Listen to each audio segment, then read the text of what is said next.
Why does a victim mentality never work to get you what you want? I'm going to show you why we fall into that trap and how to get out of it.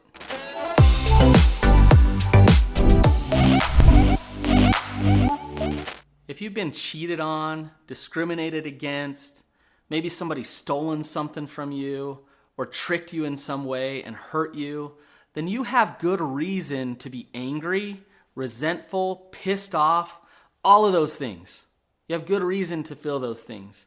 And all of us as human beings would feel those things, and that's okay. But if you stay stuck in that place, stuck in resentment, stuck in anger, then that person that did that to you still has power over you. I know that you don't want to stay stuck there. I can speak to this because I work with people who have been betrayed and hurt. And I see people either move forward and know how to get out of that and find peace again, or stay stuck forever. So I'm going to show you how to actually get out of that state of victim. I've treated sex addiction and betrayal trauma for over a decade.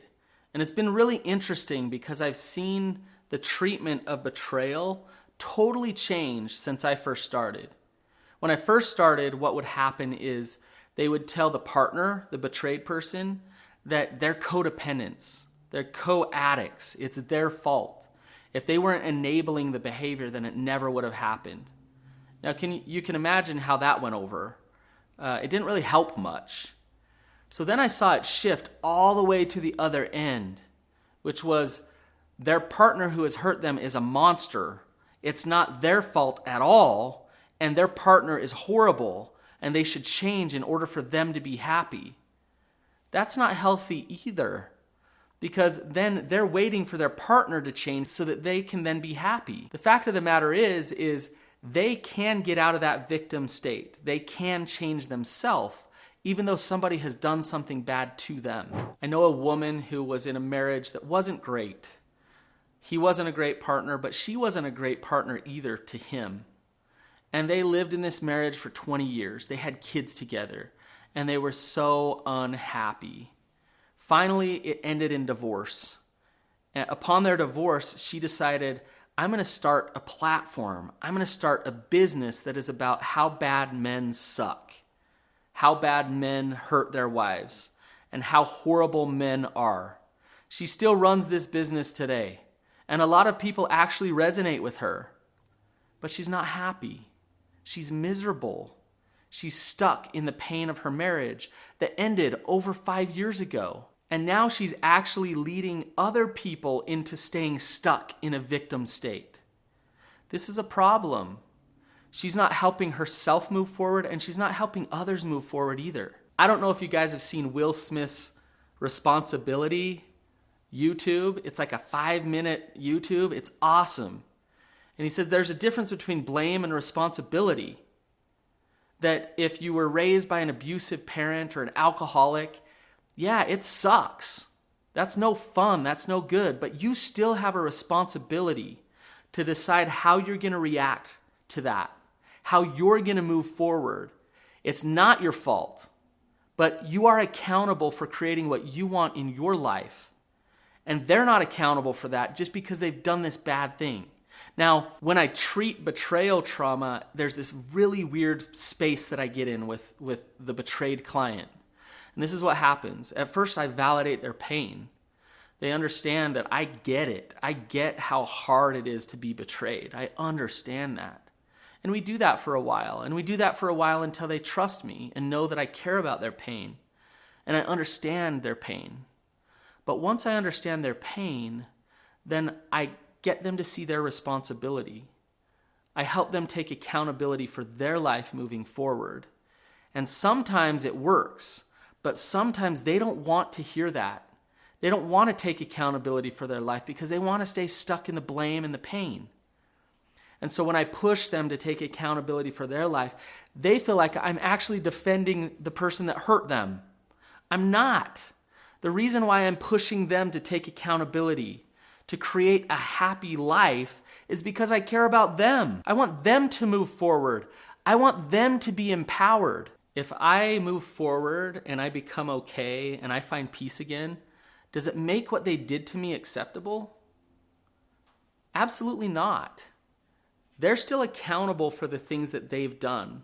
They still need the consequences for the things that they've done. And that's on them. They need to deal with that. But when you hold on to it and you stay in that victim state, you give up your power and you actually wait and wait and wait for them to get hurt. You can let them know how much it's hurt you. You can have your healthy boundaries. You can do all of those things, but you staying stuck is not going to teach them a lesson. I have a friend who experienced some pretty intense abuse as a child. But this friend of mine is actually one of the most powerful, most authentic, loving, kind souls that I've ever met. He's amazing. In fact, I need to call him today because I love just his energy in my life. One thing about him when he talks about his abuse and his experience, he's not angry at his abuser anymore. His abuser got consequences from what he did. And he looks at that experience and he can actually look at it and say, you know what? It happened. There's no going back that happened. And I've learned a lot because of it. I've moved forward because of it. I've grown because I've been through something so horrific. The abuser still needs to deal with the consequences. The abuser still needs to deal with those things between him and God. But my friend has moved forward. My friend has made a life. He's actually become stronger because of what he's been through. That's an example of a person who hasn't stayed stuck in a victim mentality. There are two things that somebody needs to get out of a victim mentality, to get unstuck. I'm going to show you what they are. They kind of seem like they contradict with each other, but I'm going to show you what they are. But before I do, remember to like this video and subscribe to my channel. Someone who feels victimized needs to know that their pain is valid.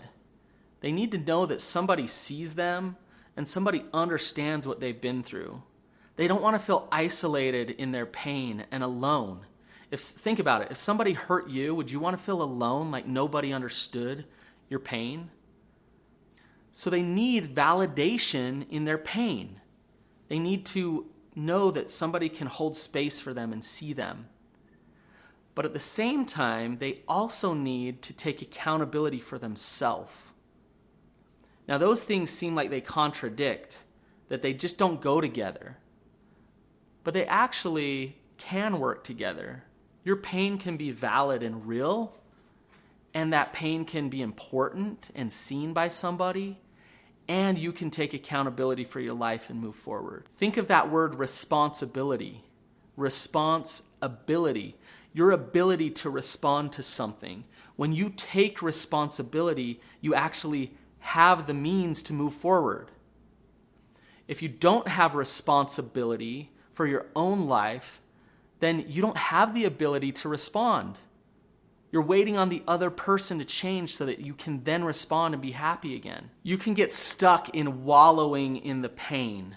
If you find people who will validate your victim and tell you that you're stuck and tell you that, yeah, you should be miserable and you should stay stuck forever, then you can stay stuck forever. And I work with a lot of women who go to these groups, and some of the groups are like, yes, take responsibility for your life, move forward, find healing, find peace. And some of the groups are, let's bash our husbands forever. Let's stay stuck here forever. Let's wallow in this pain forever. And some of the women that I work with, they go to those groups and they sit in them for a while and they're out because they want healing. They want to move forward. And it feels yucky to just stay stuck validating each other's pain. Remember I mentioned earlier the woman who started the business after she got in the divorce and she was angry at her husband? This is what she does in her business. She draws people in by validating their pain, and then she keeps them stuck by validating their pain over and over again.